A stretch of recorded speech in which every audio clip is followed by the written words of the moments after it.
Hello, my darlings. How are you doing today? Happy Christmas to everyone who celebrates. Happy anything else to anyone who celebrates anything else. We are back to look at my end of year stuff. Now, technically, I didn't put December's budget up because we got paid slightly later than we intended. It wasn't late, but it was exactly on the last day, which is quite rare. And then it was the last week of school, and God, I was tired. Like, I was just shattered. So I didn't prioritize it, I'm afraid. But given that we were about to do reviews of Q4 and the end of year, I didn't think it mattered if that one was a bit late. I can still put it up though for the sake of continuity. But for now, we're going to have a video on how Q4 has gone. And then I'm also going to film, probably straight after this, a video on the year overview and probably something about my goals next year. That might be 3 videos actually. But I've got some time on that, so, just before the end of the year. I do not have my ring light nor my full makeup on, so deal with it. Merry Christmas. My gift to you. So let's start by taking a little look at what my expectations for Q4 were. As I've said that, I'm looking at my computer with it on. I'll put it up on screen for you so that you can see it. But I've realised I've made a mistake in here and I have to change it. Nothing to do with the numbers, but because I'm a professional. But anyway, let's look at Q4. I was expecting my salary to be 4,230 OMR. For the sake of conversions, what I'm doing is just doing a 2-to-1 conversion. But the conversion rate was actually slightly different. So I might have taken it as 8,400 somewhere. I'll double check if I changed it or not. But all my numbers are going to be approximate if they were in OMR first, because obviously I have to get them converted over to England. But my expectation was £8,460 over the course of 3 months, which was this quarter.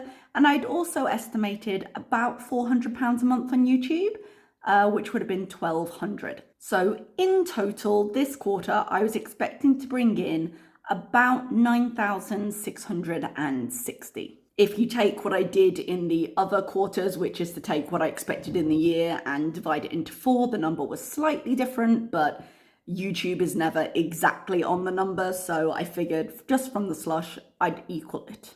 However, I had some unexpected things happen this quarter that meant that I earned more money than I anticipated. And I use the term earned a little loosely because I just got really lucky with a few things. So let's take a little look at that. So my salary came in bang on as much as a currency conversion can. So I'm counting it as 8,460.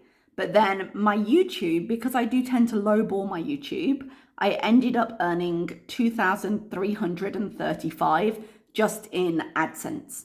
And again, that's over 3 months. I've actually been pretty busy this year, so my content amount has been down. So I feel pretty lucky to have made that. However, there were 2 other things happening over this quarter.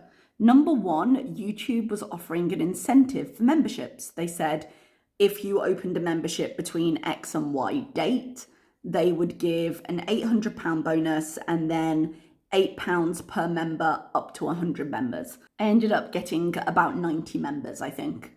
And then my father was sorting out some of his estate planning, and as part of that ended up giving me £5,000 as a gift, which was incredibly generous of him, but meant that I made more income than I was anticipating. So on top of the 2 actual numbers, the 8,460 and the 2,335, I also made 1,520 in the YouTube incentive on top of that. So that was all part of the YouTube payment.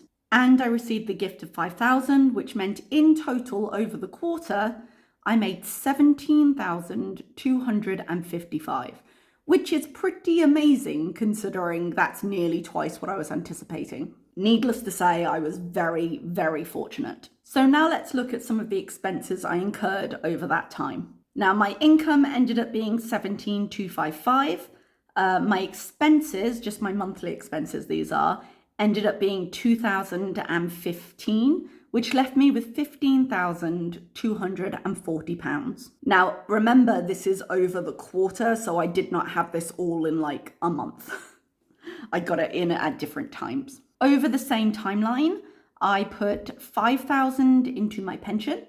I put 5,500 into my Saving for the Future fund, and I put 3,475 into various sinking funds. The main one there was that I topped up my tax fund to cover that, which I'm going to be paying at the end of the tax year, which is next April. I know tax years run a little bit differently from place to place, but for me, that's end of April. Now, that doesn't match up exactly. If you look, that's about, what, £1,400? So I did have about 1,200 there that went to other things. And that was partly, I had that slightly crazy month when I just started racking up my credit card again for no reason. So I paid off my credit card, I moved some things around. I did, like I say, fill some of the sinking funds. I left some of it just free so I could do some fun things as I was going. And I don't have an exact count of what. But for the main savings, I did put extra in, which I was really happy about. The one thing I find hard to track, and this is something I'll mention in my year overview, is my sinking fund ongoing costs, because whenever I look at them, I'm looking at a snapshot of what's there or what I've put in. But because they're rolling numbers and, you know, I spend a little and then I put more in and then I spend a little or a lot, depending on what happens, it can be hard to account for them all the time because I'm just changing the total balance in my spreadsheet. And I did that with things like Christmas gifts this time around because it's Christmas Eve as I film this and I've bought all my gifts. So when we come to the year overview, I'll tally up some of the major purchases I made with sinking funds because there were some big ones I was expecting. And I'll let you know how much I've got in sinking funds now. But if there is a little bit of imbalance in the numbers, that's probably what's caused it. All right, everybody, that's all I have for you for quarter four. How did your quarter four go? I know you might not be thinking about it right this second, but I just wanted to get these things in before the new year. I hope everything's going well. I hope Christmas is going as you planned it to go. And I will see you with the next video very soon. Thank you. Bye-bye.